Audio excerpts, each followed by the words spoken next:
So now we are at the next session, which is actually the last session for houses. Up to now, we covered all 11 houses.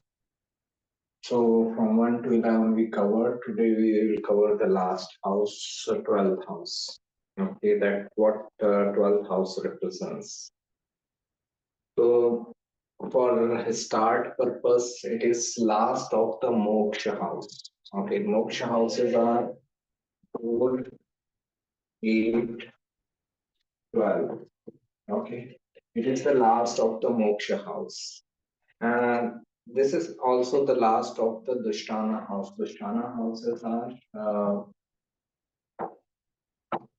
moksha houses are 4, 8, 12. Dushtana houses are 6, 8, 12. Okay, so this is the thing. Then this is also a Sattvic house. Okay, as we discussed, first four houses are Tamasic by nature. Other four houses are Rajasic by nature. Remaining four houses are last four houses are Sattvic by nature. So it is last of the Sattvic household. Okay. Now, if we again go into like sequential order, as we understood throughout, and the child took birth here in the first house, then family came to see the child, then child started roaming around in the neighborhood, little bit of traveling, a short distance and all. Then child stayed with the mother in the fourth house. Then he went to the education, school, college and all. And then he looked for his work. When he got his education, then work came. Then after we settle down in our profession, in our career, then we think about relationship aspect of life. That is seventh house. The moment we have relationship, family and all, we have kids and all, then we start feeling fearful of losing them. Eighth house is your deepest fears. More fearful you are, more religious you become. More religious you become, you have more like recognition, public image. Okay, this guy goes to the temple every day, that lady who goes to the church every day and all that.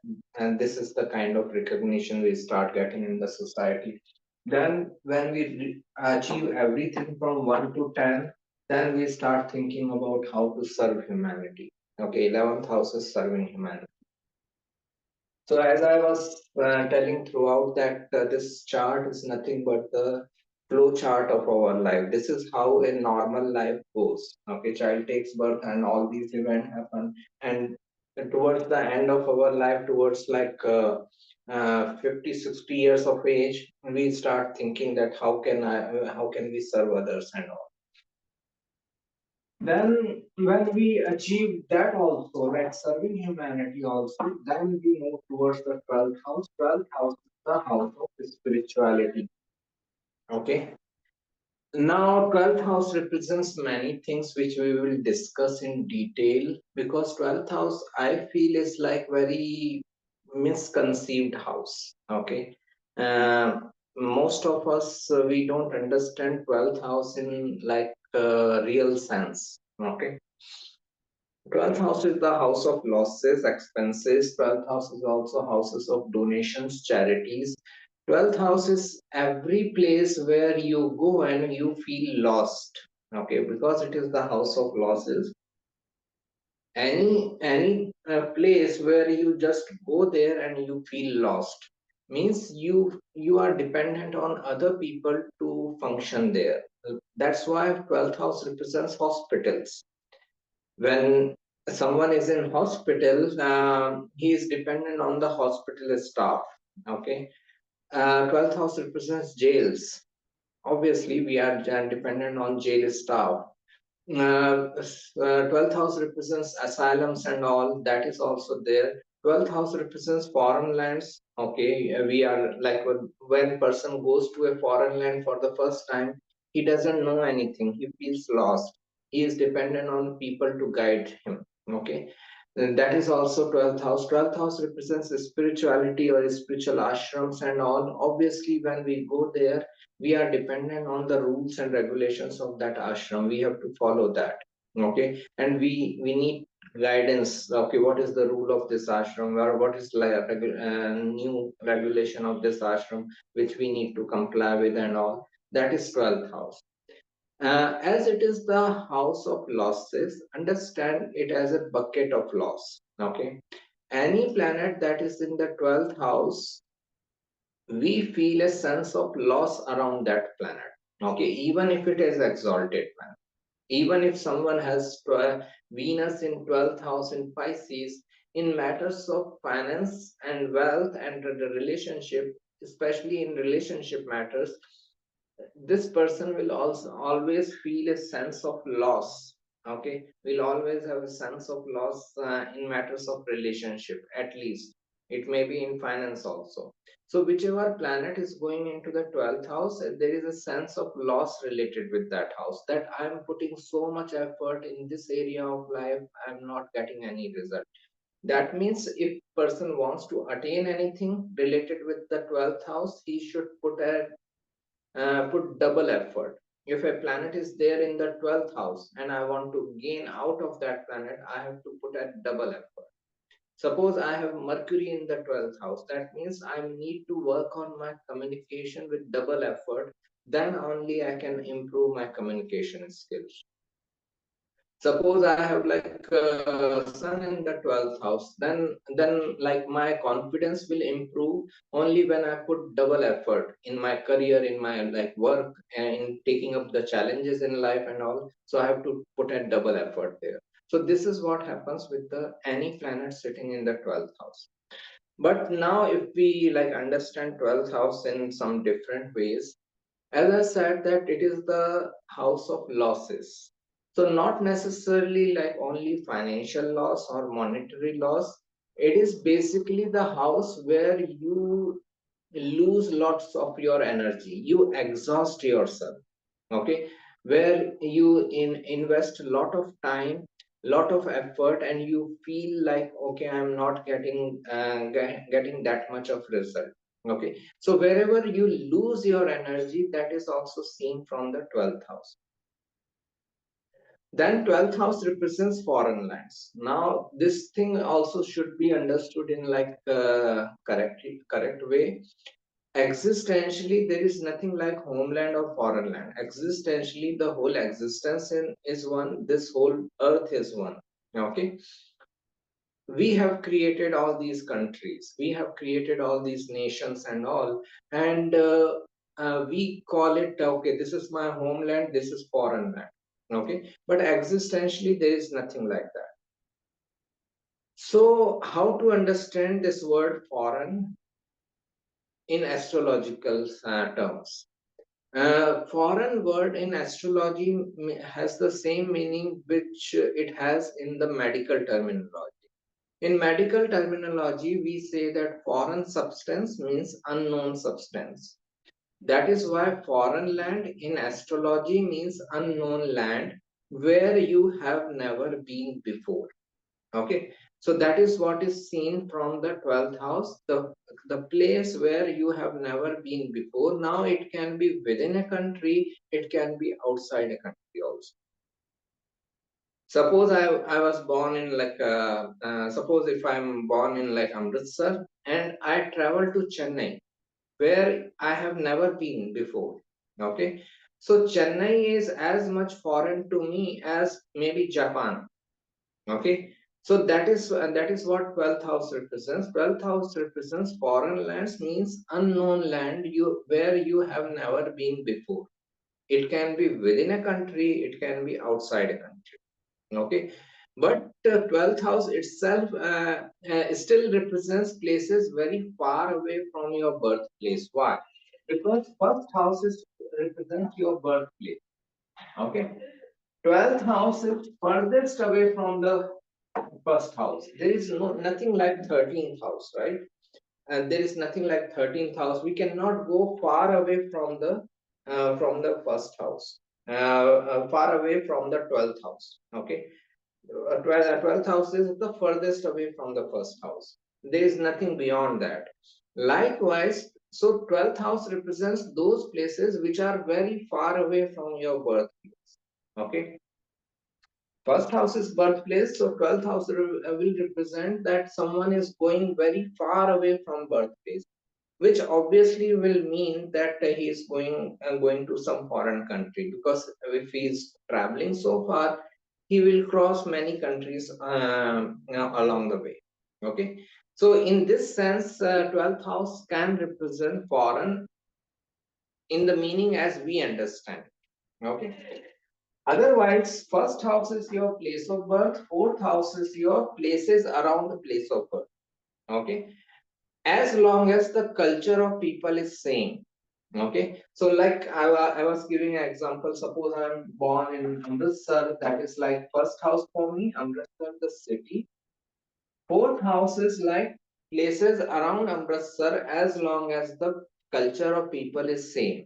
So Amritsar means Punjab, Haryana, Delhi, this region, as long as the culture of people is remaining same, fourth house. When I travel so far away that start meeting people of different culture and ethnicity, then it becomes ninth house. Ninth house is the house of people different ethnicity. So if I travel from Amritsar to Mumbai or Amritsar to Bangalore or Chennai, that is itself is ninth house. People of different ethnicity and culture. 11th house is eighth from the fourth.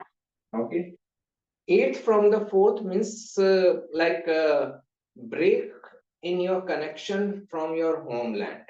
Okay, so 11th house also becomes very important for any event of relocation, because it is eighth from the fourth. There is change of your homeland. So 11th house also can give like long distance travels or foreign travels, and then finally 12th house is foreign lands. Okay, 12th house also represents spirituality and spiritual pursuits like meditation and all.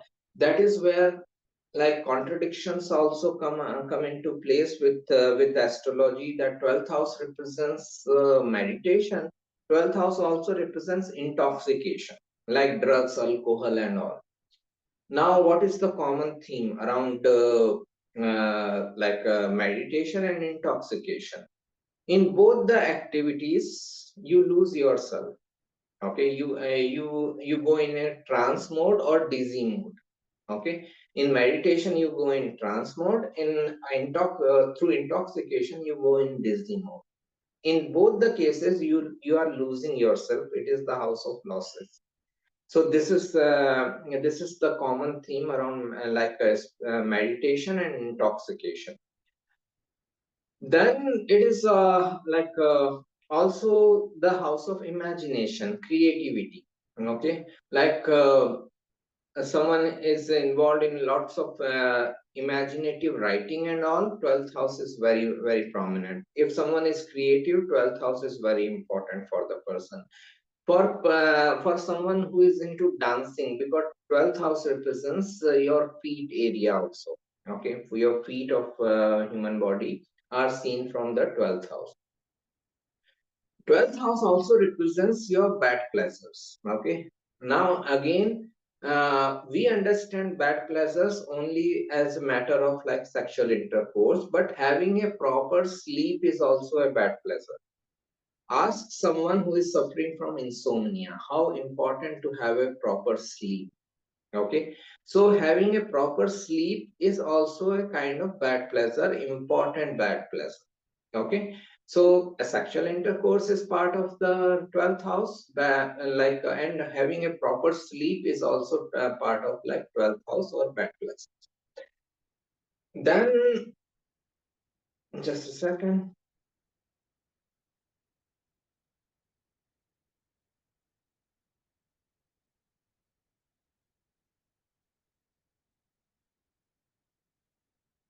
These things we covered. Ninth house represents your teachers, 12th house represents your guru. Okay, a spiritual guru. Ninth house is your teachers, the theory part. Someone who is interested in teaching you the theory part. 12th house represents your gurus, spiritual guru, who are more about practical part.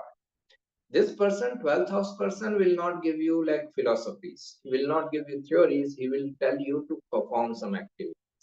He will give you meditation techniques, yoga techniques that you perform. That is the main difference between the teacher and the guru, theory versus practice. Okay. Then, 12th house also represents subconscious mind. 12th house represents unimaginable things. Okay, which you cannot even perceive, which is beyond your mind, which is beyond your conditioned mind. So that's why 12th house also represents your spiritual experiences and all. 12th house is very important for professions like psychology because it represents subconscious mind. 12th house is very important for someone who wants to settle down in foreign lands and all. That becomes very prominent there. Hmm. It is the house of dreams as it is the house of bad pleasures, imagination and subconscious mind. Right.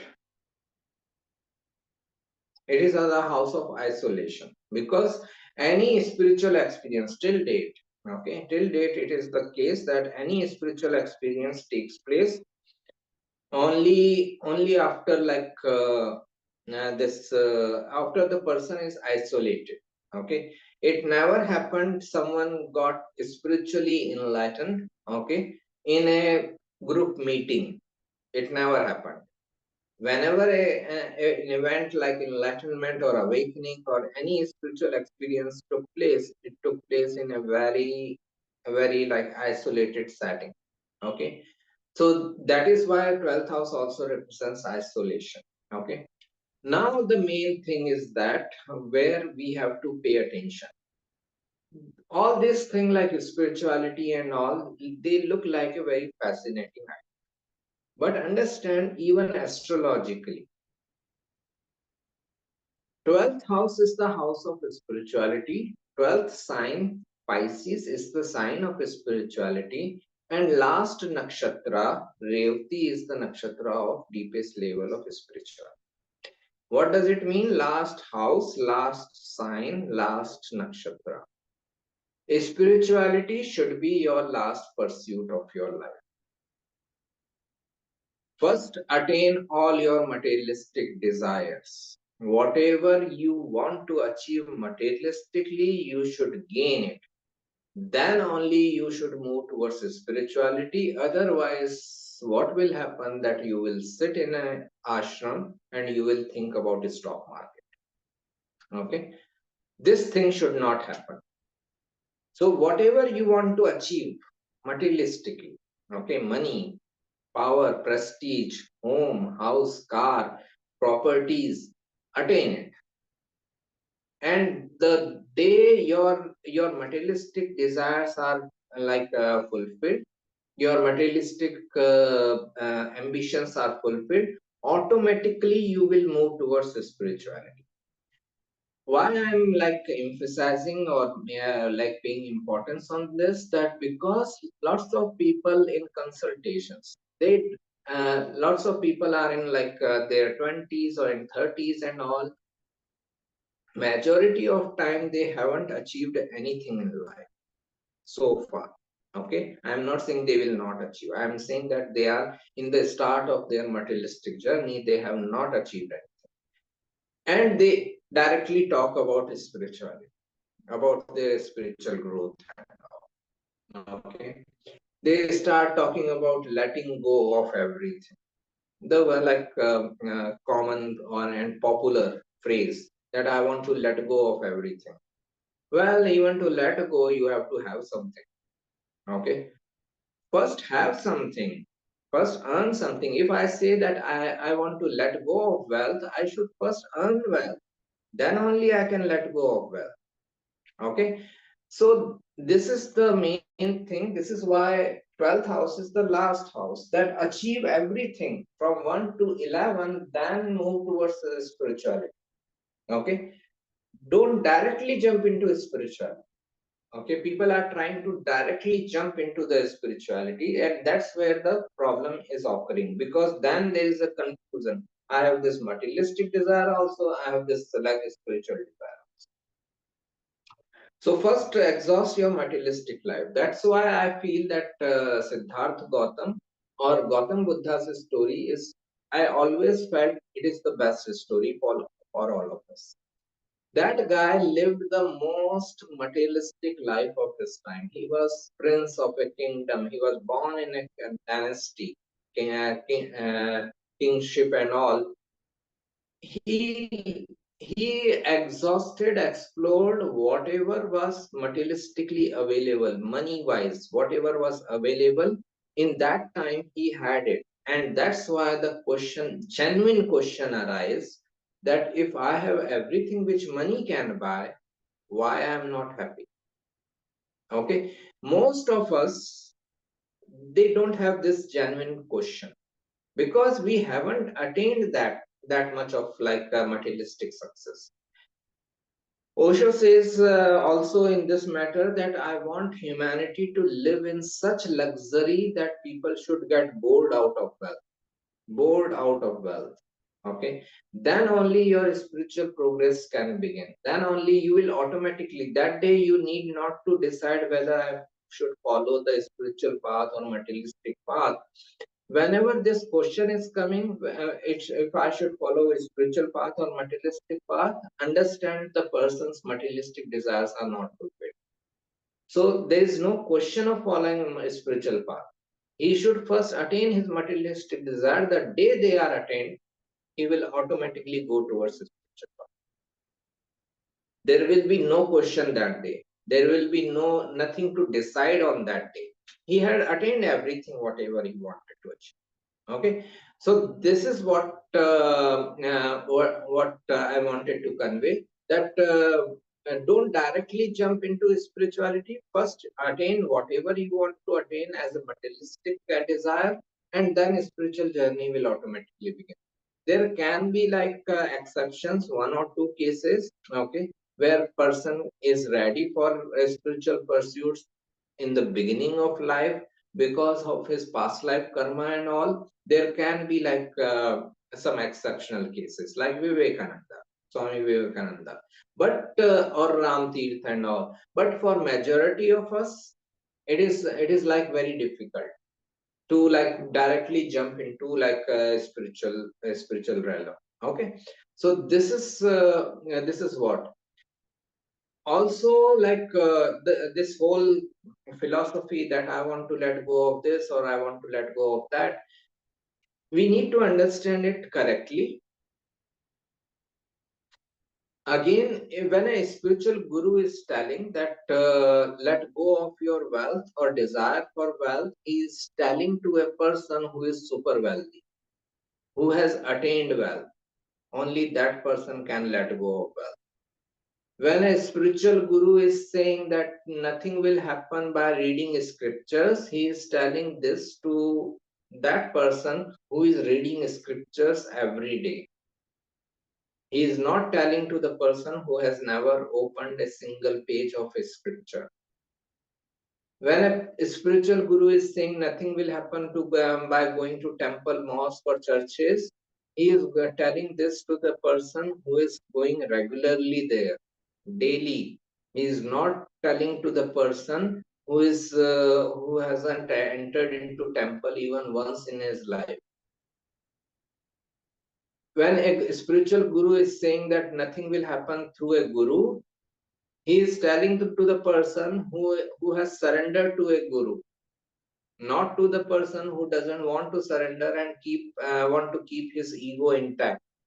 Okay, so always understand this, that it is very difficult that okay, people can say, okay, why I should earn money, why I should earn like materialistic wealth when I have to let go of that wealth eventually, when anyways like materialistic life doesn't bring any happiness. Why I should go towards this materialistic life, why I should not jump towards like a spiritual life? It is like someone is telling that why I should like board a train at Hyderabad to reach Amritsar when I have to leave the train on Amritsar. Why I should board the train when I have to leave that train, when I have to let go of that train? Because in between this there will be a journey. In between this, there will be a journey which will take you towards Amritsar. Likewise, when you go through materialistic pursuits, there will be a journey. You will go through many experiences. You will have many experience dealing with the many people, and those people will bring lots of lessons to you. You will go through a journey which will help you in your spiritual journey afterwards. Okay, you will realize many things. For that evolution process, for that journey, you have to go through the materialistic pursuits, then then reach towards the spiritual side of life. So that is what I feel, that we should pursue our materialistic ambitions, but pursue it consciously. Consciously means realize that every materialistic effort of yours didn't bring any long lasting happiness. I wanted that car in my life and I got that car. It brought me happiness, and the next day that car had a dent and my happiness went up. This little bit of consciousness should be there. I wanted this relationship. I got this relationship. It brought me a little bit of happiness in the beginning, but after that, it was all pain. It was all suffering. This little bit of awareness should come, so that I should not get into same activity again and again. So when I explore materialistic side of life consciously, then automatically one day my spiritual journey will begin. I need not to ask someone whether I should follow a materialistic life or a spiritual life. Okay. This is the main point which I wanted to convey through 12th house. Uh, I will make going forward so house related videos are over. Uh, I will make a video on this science and all. What is the commonality between houses and science? These things. These videos will be made later. Okay. I will make videos on 2025, the coming year. Like what the areas of concern, where we should be taking care, when we can expect better results in life, ascendant wise. So I will be making those videos in coming this week and coming week. And once we enter into 2025, then we can move towards this science and planets related videos. So house related videos are over today. Also, as I said, we are starting new batch from tentative date is 16 January. Okay, Thursday, the on astrology and Ayurveda. So if you want to enroll it, there is one month time. Okay, only 1 month time, I should say. Okay, so please start the process as soon as you can, so that even we can plan our classes accordingly. Okay, so I hope this is helpful. I will post the links of the classes in the description section. You can check those links. You can get some idea about the classes. And if there is a question or concern, please feel free to email me or call me. Okay, my number is given on the site. Thank you.